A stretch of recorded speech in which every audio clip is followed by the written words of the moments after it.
NEET case को लेकर बीते 48 घंटे में सीबीआई एक्शन में है। वो एक्शन का ही नतीजा है कि पहले शंभू हॉस्टल, उसके बाद जहानाबाद, फैमिली से मिलना पीड़िता के, और अब एसआई से घंटों पूछताछ। चित्रगुप्त नगर थाना की एसआई, ये वही एसआई, ये वही थाना है जहां के एसएचओ की कहानी आपने खूब सुनी थी, जो सस्पेंड है फिलहाल, रोशनी कुमारी,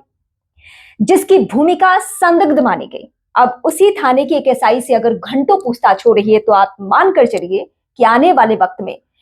रडार पे एसएचओ भी होगी, रोशनी कुमारी भी होगी, जो जितना बचने की कोशिश करे वो इतना जांच के घेरे में आएगी, क्योंकि उसकी लापरवाही की बातें निकलकर सामने आई थी और हमने हर दिन सवाल भी उठाया था। अब मैं आपसे पहले भी दावे के साथ कह चुकी हूं कि सीबीआई किस एंगल से जांच को आगे बढ़ा रही है ये नहीं पता चलेगा, लेकिन वो कहां कहां जा रही है, उसका मूवमेंट क्या है, वो किन लोगों से पूछताछ कर रही है, इससे आप बहुत हद तक समझ पाएंगे कि क्या होने जा रहा है। तो सीबीआई भी इस केस को समझने के लिए कहां कहां गई है, वो जरा मैं सिलसिलेवार तरीके से आपको बताऊं। सबसे पहले शंभू हॉस्टल, गर्ल्स हॉस्टल, जहां पे पीड़िता बेहोशी की हालत में मिली थी, वहां से सीबीआई की टीम ने बहुत सारे एविडेंस लिए। उसके बाद वो जहानाबाद, उसका अगला पड़ाव जहानाबाद में था। जांच का दायरा आगे बढ़ाते हुए पीड़िता के गांव, उसके घर पहुंचे और वहां से पीड़िता की डायरी, उसके कुछ कपड़े, उसके भाई का मोबाइल, ये सारे एविडेंस लिए गए इस केस को समझने के लिए कि इसमें क्या हो सकता है। उसके बाद एसआई के पास, एसआई से ये समझना, आप सोचिए कि एसएचओ से पूछताछ नहीं हो रही है, एसआई से पूछताछ हो रही है। कई बार हमने ये नोटिस किया है कि एक नॉर्मल एम्प्लॉय से, एक नॉर्मल पुलिसकर्मी से अगर पूछताछ आप करेंगे तो शायद वो सारी लापरवाहियों की कहानी सामने आ जानी है। वैसे एसएचओ से पूछते तो हो सकता है कि बातें घुमा सकती थी, लेकिन सामने अगर सीबीआई की एक्सपर्ट टीमें हो तो घुमाने के चांसेस कम होते हैं। अगर सीबीआई, यकीन मानिए, अगर चाह दे इस केस में, तो अभी से भी जिस गुनाहगार की चर्चा हम हर दिन आपके सामने करते रहे हैं कि कोई हाई प्रोफाइल आदमी है, कोई बहुत ही पावरफुल व्यक्ति है जिसने अपने पावर का इस्तेमाल करते हुए हर जगह पे अपने चेहरे बिठा रखे हैं, हर जगह पे अपने प्यादे बिठा रखे हैं कि कहां कहां से उस केस को मैनेज कर सकता है, चाहे वो थाने के स्तर पे हो, हॉस्पिटल के स्तर पे हो,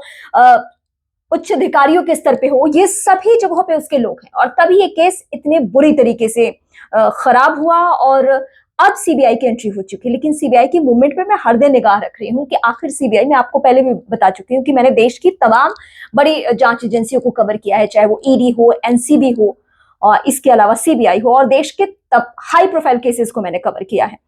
तो इन सारे मूवमेंट से मैं ये पकड़ने की और जानने की कोशिश कर रही हूँ कि सीबीआई इस वक्त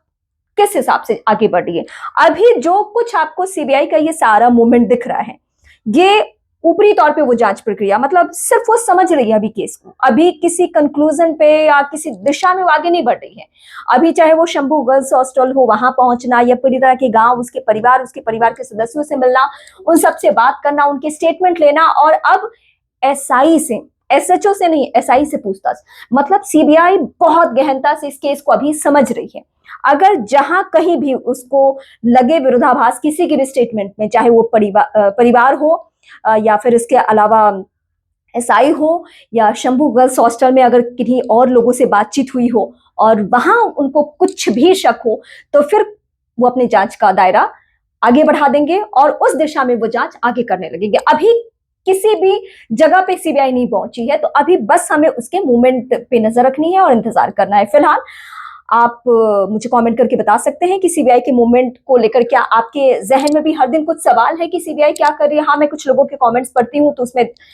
निराशा दिखती है। हाँ ठीक है, इस केस को लेकर मैं भी निराश हूँ और मुझे भी सीबीआई से बहुत उम्मीद नहीं है, लेकिन हाँ, ये भी कड़वी सच्चाई है कि अगर हमें देश के सर्वोच्च अदालत पे भी भरोसा ना हो तो हमारे लिए कोई और अदालत नहीं खुल जाना है, हमें उसी पे ट्रस्ट करना है। तो ठीक यही बातें सीबीआई के लिए भी लागू होती है कि अगर सीबीआई बहुत सारे केसेस में फेल भी हुई है, तो अभी हमारे लिए कोई अमेरिका की कंपनी यहाँ पे नहीं आ जाने वाली है, वहां की जांच एजेंसी नहीं आएगी, हमें सीबीआई के जरिए ही इस केस को समझना है। तो थोड़ा मुझे लगता है कि अभी पेशेंस भी रखें और यकीन भी रखें। और हम लोग तो हर दिन मैं आपके सामने कह चुकी हूँ कि सवाल तो उठाएंगे। आज देखिए, कुछ नहीं भी मूवमेंट था, फिर भी मैंने कोशिश की कि क्या हो रहा है, सीबीआई आज क्या कर रही है, तो मैंने समझने की कोशिश की और उसके बाद पता चला कि एसआई से पूछताछ हो रही है। मेरी जिम्मेदारी थी कि मैं आपके सामने ये एंगल भी लेकर आऊं कि आज ये मोमेंट है सीबीआई के एंगल से।